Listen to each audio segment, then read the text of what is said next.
Sviðið mitt næringarfræði en inn á menntavísindasviði sem þýðir að við beinum spjótum sérstaklega að börnum og unglingum og kannski skólakerfinu svolítið í heild og við höfum til þess í raun og veru notast svolítið mikið við bæði aðalnámskrá, það er að segja grunnstoðina heilbrigði og velferð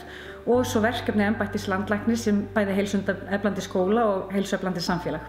Þannig að þetta er mjög mikið í svona anda heilsueflingar, sjálfstyrkingar, því að ná tökum á góðu mataræði og ég hef fyrst og fremst beint sjónum að þá bæði börnum og unglingum. Við erum með fjölda margar rannsóknir í gangi en eitt af því sem við erum að byrja með núna það er verkefni sem heitir bragðlaukaþjálfun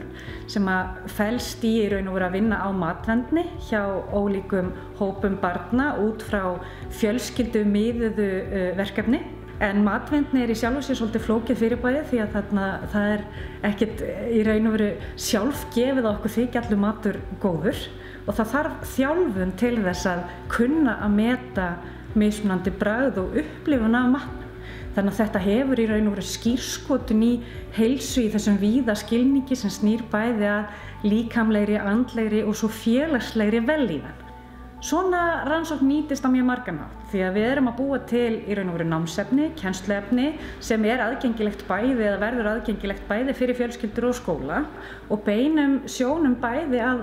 hinu hefðbundna skólabarni og svo líka börnum með sérþarfir og þá sér í lagi sem sagt einhverfu og ADHD.